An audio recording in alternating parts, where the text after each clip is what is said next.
siamo qui per il cacciatore della regina di ghiaccio, che come sapete finché Universal distribuirà nelle sale il 6 aprile, e ho il piacere di presentarvi Charlize Theron nei panni per la seconda volta della regina Ravenna, cioè la Evil Queen. Romperò io il ghiaccio, attendo le vostre domande, quindi alzate bene la mano in modo che vi possa vedere. E vorrei chiedere questo, interpretare un ruolo di malvagio è forse il sogno di ogni attrice. Lei l'ha fatto più di una volta e non mi riferisco solo al ruolo di regina di Biancaneve. Che cosa le permettono di esplorare questi personaggi che in qualche modo sono un po' la quintessenza del male?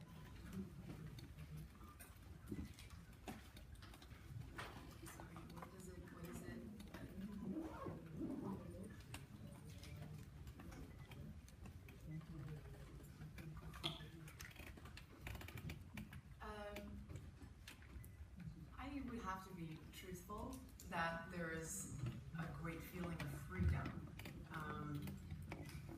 And I think it's because the world allows you as an actor to feel that it's more allowed to kind of be broader and kind of play outside of the perimeters of just reality, because the world is so magical. So it's not so much in her essence of evil, that it is really about who she is within this world that allows her, should I move forward?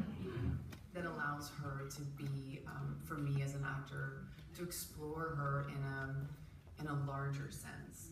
And that's fun to do, you know? I don't think I'll ever get that opportunity again. So the fact that I was asked to come back to do the sequel was really exciting, because I used to say on the first press junket, you know, this will probably be the only time I get to play a character this large, and that I got to do it again in the sequel is, for me, feels like a real gift as an actor. It's so interesting when I read them because they are very contemporary in their message. There's also a part of you that you don't ever want to feel like you're trivializing things that are really serious in the world. You know, what's happening in Sierra Leone and East Africa with child soldiers is a very, very real thing. But I think there's always something nice about cinema, that we can make it feel like we're holding up a mirror to society and somehow reflecting something that's real and ground storytelling in that. I think that's always a good thing, and we were definitely very aware of that when we were making the film. We talked about that quite a bit, and it goes to show that human beings haven't changed that much, you know. And all these years, our behavior is somewhat still very much.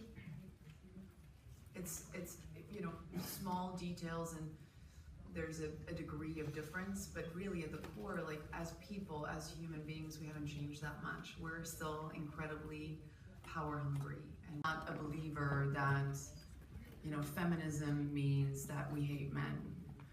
And I don't believe that most women, when they talk about feminism, are talking in those terms. I think what they're talking about is equality and wanting to kind of be represented in an honest, equal manner.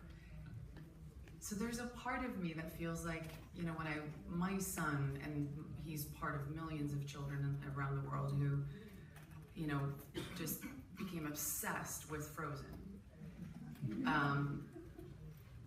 I thought that was so refreshing. You know, we've had years and years and years and years of these kind of stories where we've had that kind of Prince Charming represented so well.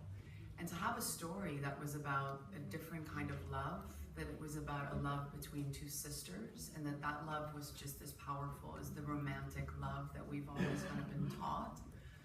Oh my God, that's, you know, when I saw the reaction that my son had towards that movie, I was so happy, because it's time for our children to learn the value of not just the romantic love, the value of all sorts of love and the power that love can have.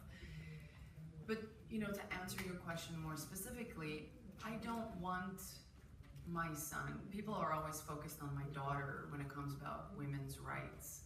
And I always say to him that I actually find myself more focused on my son, when it comes to women's rights, because I don't think that we can, you know, I don't think we can handle situations like violence against women, or the fact that 50% of the world's population of women are not educated purely by talking to women. We can't work in the world of, you know, anti-rape campaigns and only talk with women. We are only going to solve those problems by talking to men.